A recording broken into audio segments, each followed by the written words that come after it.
దర్శనార్థులు దిల్దార్ వార్తలకి స్వాగతం. ఎమ్మెల్యే గెలిచినా పార్టీ గెలవలేదనుకోండి, వాళ్ళు పనులు చేపించుకోవాలంటే కొట్లాడాలే, కష్టపడాలి, బతింలాడో బెదిరిచ్చో గెలిపించిన పబ్లిక్ కోసం తనలాడాలి.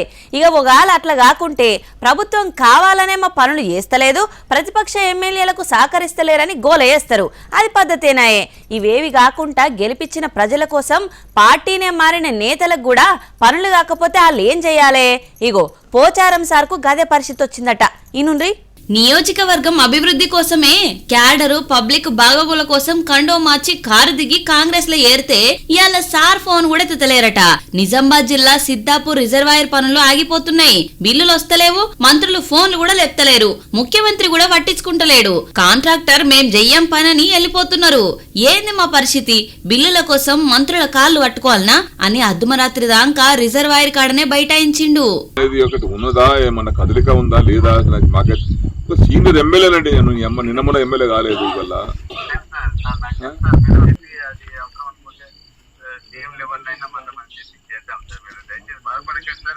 సీఎం గారికి ఈరోజు చెప్పిన సీఎం గారికి నేనేమో ఎందుగా అంటే మొండిగా ఒక ఇంట్లోకి అడుగు బయట పెట్టేటప్పుడు ఏమన్నా కానీ సావని బతుకని నిర్ణయం తీసుకుందామని వచ్చిన యాక్చువల్ అయితే ఏమన్నా కానీ అనుకుని వచ్చిన ఏదన్నా కానీ ఫలితం దాంట్లో అట్లా నిర్ణయం గట్టిగా తీసుకుని వచ్చిన నేను.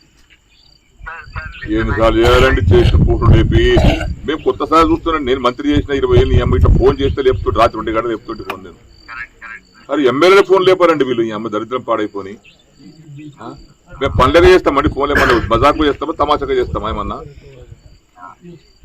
అందరిలా కూడా కాదు కదా. నేను నాకేమైనా స్వార్థం కోసం నాకు ఆ పైరు చేయి ఈ పైరు చేయి నాకు అదని చెప్తాం కాదు కదా. ప్రజల కోసం ఫోన్ చేస్తాను నేను. ఇక మాలాంటి వాళ్ళకు కూడా రెస్పాన్స్ లేకపోతే ఎందుకండి ఇంకా ఈ రాజకీయం పాడైపోయింది, దళిత రాజకీయం. నేను సీనియర్ ఎమ్మెల్యేను, నా ఫోన్ లేపరానా గింత అధ్వానం ఉంటదా అని షెయి పార్టీ మీద చిందులు దొక్కిండు. కారు పార్టీలు ఉండంగా ఎన్నడు గింత బాధ వల్లేదు అని అన్నట్టుగా కచ్చిండు. నమ్మి నాన్న వస్తే పుచ్చు బుర్రలైనట్టు పబ్లిక్ కు సేవ చేసేందుకు పార్టీ మారితే ఆ పార్టీ పట్టించుకుంటలేదు అని అంటున్నాడు. మరి కాంగ్రెస్ పార్టీలోనే ఉండి కాంగ్రెస్ మీదనే కారాలు మిరియాలు నూరుతుండంటే ఈ లొల్లి ఎటు పోతుందో ఏం కథనో.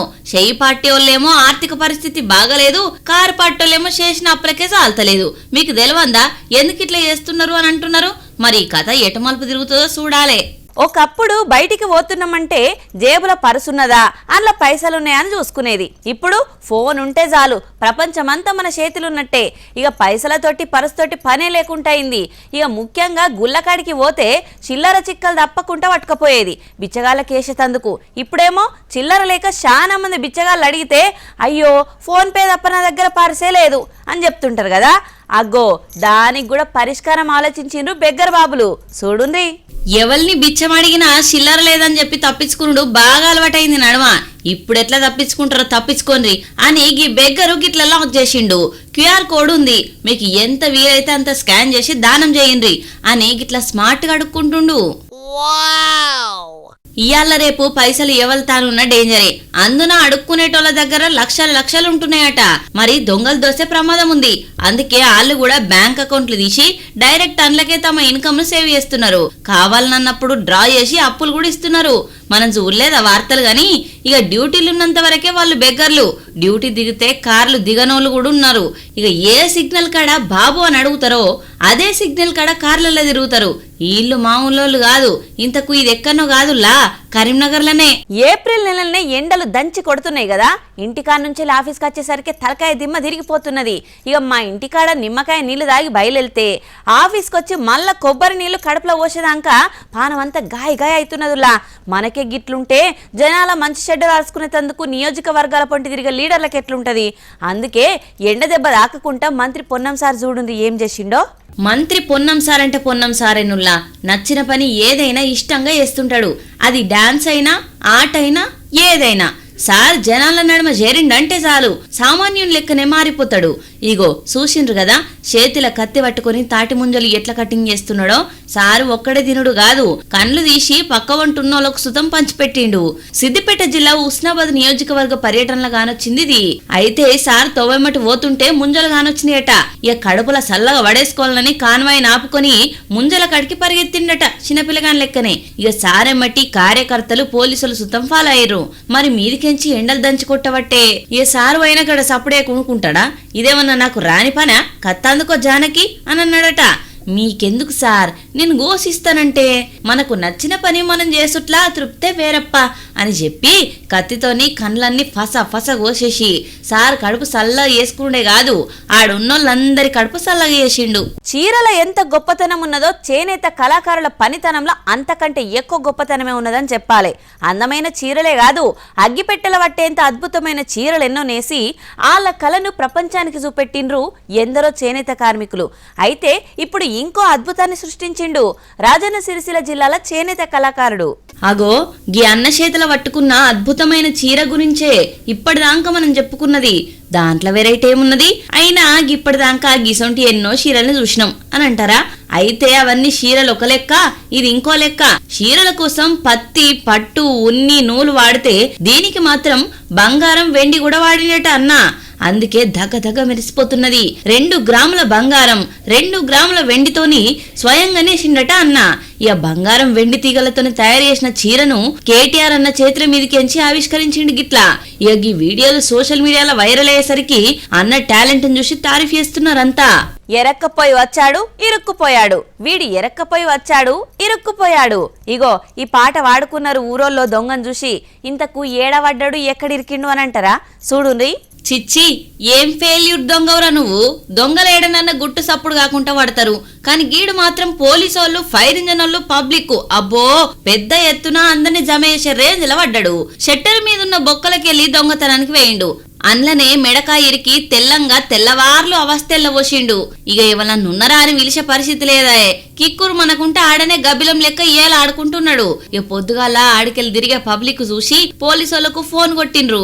జర మెల్లగుంజుండ్రి, కోపంలో గట్టి ఈగితే ఆయన కిసుక్కు మనగల. అయినా గా క్లినిక్ లో ఏమునే అని పడ్డవరా బడివే, మహా అయితే మందులు, బీపీ మిషన్, గ్లూకోజ్ సీజలు ఉంటాయి అని మనిషికో మాట తిట్టుకుంటా తీసిండ్రు. దొంగతనంలో ఇప్పుడే వీడు ట్రైనింగ్ తీసుకుంటున్నట్టున్నాడు. Wrong place wrong time.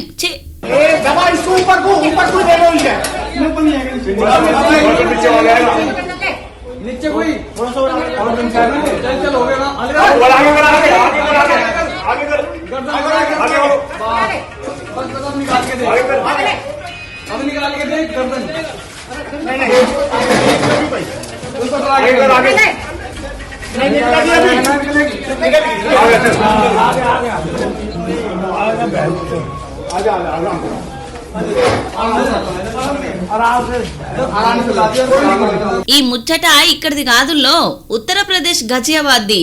Weekend కదా, క్లినిక్ బంద్ ఉందని అనుకున్నాడో ఏం పాడో, ఇక ప్లాన్ చేసిండు గాని ఆ అదృష్టం మంచిగా ఉండి దొంగ దొంగ అని ఎమ్మటివాడి కొట్టేటోళ్లు సాయం చేసి పారం కాపాడిండ్రు. పెట్టి పుట్టినవురా వారి. అగ్నిమాపక సిబ్బంది వచ్చి మెల్లగా తీసి పోలీసులకు అప్పచెప్పిండ్రు. ఏ పాటో నీకు దొంగతనాలు వచ్చిరానట్టున్నాయిరా వారి, ఏదైనా కాయ కష్టం చేసుకో, ఎందుకైనా మంచిది.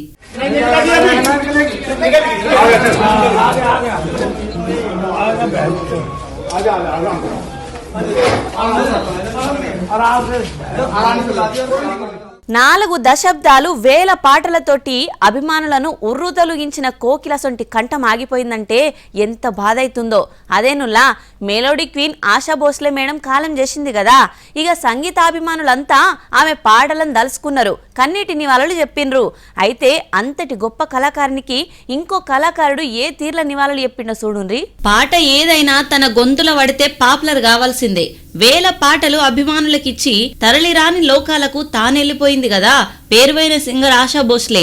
అగో ఆమెకు సుదర్శన్ పట్నాయక్ అన్న ఒడిశా సముద్ర పొడ్డున ఈ తీర్ల సైకత శిల్పం తయారు చేసి తన అభిమానాన్ని సాటుకున్నాడు. ఆమె పాట అంటే చెవులు కోసుకుంటారు. వేల సార్లు విన్నా బుద్ధి తీరన సొంటి కంఠం, వినే కొద్ది వినాలనిపించే తీయని కంఠం. దశాబ్దాలు దాటినా ఇప్పటికీ ప్లేలిస్ట్లో పెట్టుకుని వినే అభిమానులు కోకొల్లలున్నారు. అట్లాంటి అభిమానులంతా ఈ సైకత శిల్పాన్ని చూసి ఆశా భోస్లే పాటలను గుర్తు చేసుకున్నారు. ఈ రోజుల్లో బంగారం అంటే బంగారం అయిపోయింది. ఈసం మాసం అయినా వేలు పోగొట్టుకున్నట్టే. మరి బంగారంతో పని అనుకున్నప్పుడు గింత భయం లేకుంటుంటే ఎట్ల నుల్ల జనాలు మెడల మీద గుంజుకపోయారంటే అన్న మన తప్పు లేదు అనుకొని సరిపెట్టుకోవచ్చు. అజాగ్రత్తగా ఉంటే మాత్రం మనదే తప్పు కదా నుల్లా. ఇంతకు ఏమైంది అని అంటారా? పోయిన సొమ్ము దొరకాలంటే చాలా అదృష్టం ఉండాలే. ఈ రోజుల్లో దొరకుడంటే పానం తిరిగొచ్చినంత పని. ఇగో ఈ అక్క పానం కూడా తిరిగొచ్చింది. అదే పోయిన బంగారం మళ్ళా దొరికింది. మార్కాపురంలా అవ్వగారింటికి పోతానని ఆటో ఎక్కి బస్టాండ్ కాడ దిగిందట. దిగినప్పుడు బంగారం పర్సు ఆటోలోనే ఇడిచిపెట్టింది. బస్ ఎక్కి సగం దూరం పోయినాక చూసుకొని నాలుక కరుచుకొని వెనకకొచ్చి అదే ఆటో దోలాడితే ఏడ దొరుకుతుంది? లబోదిబోమని పోలీసులకు ఫిర్యాదు అయితే మొత్తానికి 24 గంటల్లో సీసీ కెమెరాలల్లా ఆటోను చూసి అక్క బ్యాగు 2.5 లక్షలు విలువ చేసే బంగారం భద్రంగా పట్టుకొచ్చి ఇచ్చిరు. నువ్వు లేచిన టైం బాగుంది కాబట్టి నీ సొమ్ము నీకు దొరికింది పో. మల్ల తేప పైలంగుండు. జనాలు అన్నిసార్లు అదృష్టం ఇట్లుండది. సొమ్ములున్నప్పుడు 1-2 సార్లు చెక్ చేసుకోండి. ఇవల్లా ఇలాంటి దిల్దార్ వార్తలు మళ్ళొచ్చే దిల్దార్ వార్తల్లా మళ్ళా కలుద్దాం. అంతవరకు చూస్తూనే ఉండండి వనితా టీవీ. నమస్తే.